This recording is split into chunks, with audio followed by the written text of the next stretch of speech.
भगवान श्री कृष्ण कहते हैं कि ईश्वर ने हमारे भाग्य में जो लिखा है उसे हमसे कोई नहीं छीन सकता है। लेकिन अगर हमें अपने ईश्वर पर सच्चा भरोसा है तो हमें वो भी मिल सकता है जो हमारे भाग्य में नहीं लिखा होता। खाली हाथ आए खाली हाथ वापस चले जाओगे। आज तुम्हारा है, कल किसी और का था, परसों किसी और का होगा। तुम जिसे अपना समझकर मगन हो रहे हो, बस यही प्रसन्नता तुम्हारे दुखों का कारण है। इंसान का मुश्किल वक्त उसके लिए एक दर्पण की तरह होता है, जो हमारी क्षमताओं का दर्शन हमें करवाता है। वो दिन मत दिखाना कान्हा कि हमें खुद पर गुरूर हो जाए। रखना अपने दिल में इस तरह कि जीवन सफल हो जाए। अगर व्यक्ति शिक्षा से पहले संस्कार, व्यापार से पहले व्यवहार और भगवान से पहले माता पिता को पहचान ले तो जिंदगी में कभी कोई कठिनाई नहीं आएगी। इस पूरे ब्रह्मांड में ऐसी कोई ताकत नहीं जो इंसान की इच्छाओं की पूर्ति कर सके, क्योंकि इंसान की इच्छाएं एक समुद्र के समान होती है जिसे कभी भी भरा नहीं जा सकता। जो दूसरों की तकलीफों को समझते हैं, जिनमें दया है, दिल से अच्छे हैं, उन्हें दोबारा जन्म लेना नहीं पड़ता।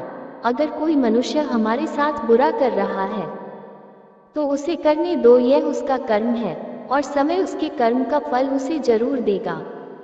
लेकिन हमें कभी भी किसी के साथ बुरा नहीं करना चाहिए, क्योंकि यही हमारा धर्म है। दुष्ट लोग अगर समझाने मात्र से समझ जाते तो यकीन मानो महाभारत कभी ना होती। भगवान श्री कृष्ण कभी भी हमारा हाल नहीं पूछते, पर वो हमारी सब खबर रखते हैं। भगवान श्री कृष्ण अपने सच्चे भक्तों पे हर घड़ी नजर रखते हैं। जो हुआ वो अच्छा हुआ, जो हो रहा है वो अच्छा हो रहा है, जो होगा वो भी अच्छा ही होगा। तुम भविष्य की चिंता मत करो। यदि तुम किसी क्षेत्र में असफल होते हो तो आपको दोबारा प्रयास करने में कभी नहीं घबराना चाहिए, क्योंकि जब आप दोबारा प्रयास करते हैं तो आपकी शुरुआत सुनने से नहीं बल्कि आपके अनुभव से होती है। जिंदगी में सदैव अवसरों का आनंद लेना चाहिए, लेकिन कभी किसी के भरोसे को नहीं तोड़ना चाहिए। इस संसार में मनुष्य किसी भी रूप में बड़ा नहीं होता, बल्कि मनुष्य के पीछे जो ताकत खड़ी होती है वो ज्यादा बड़ी होती है।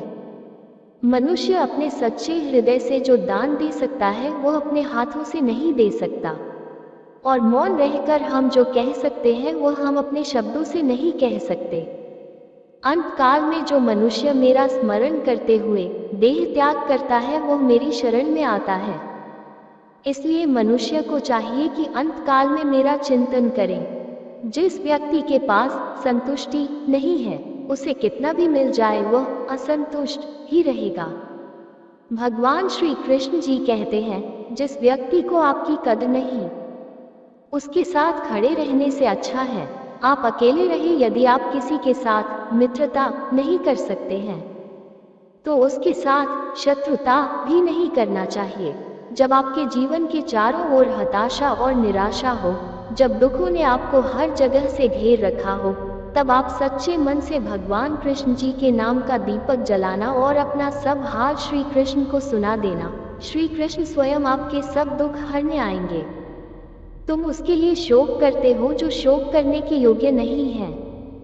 बुद्धिमान व्यक्ति ना जीवित और ना ही मृत व्यक्ति के लिए शोक करते हैं। मनुष्य का जीवन केवल उसके कर्मों पर चलता है। जैसा कर्म होता है वैसा उसका जीवन होता है। क्रोध की अवस्था में भ्रम जन्म लेता है। भ्रम बुद्धि को नष्ट कर देता है। बुद्धि के नष्ट होते ही व्यक्ति का पतन हो जाता है। प्यार और तकदीर कभी साथ नहीं चलते, क्योंकि जो तकदीर में होते हैं उनसे कभी प्यार नहीं होता, और जिससे हमें प्यार हो जाता है वो तकदीर में नहीं होता। हर कीमती चीज को उठाने के लिए झुकना ही पड़ता है। माँ और पिता का आशीर्वाद भी इनमें से एक है, वो जो सभी इच्छाएं त्याग देता है।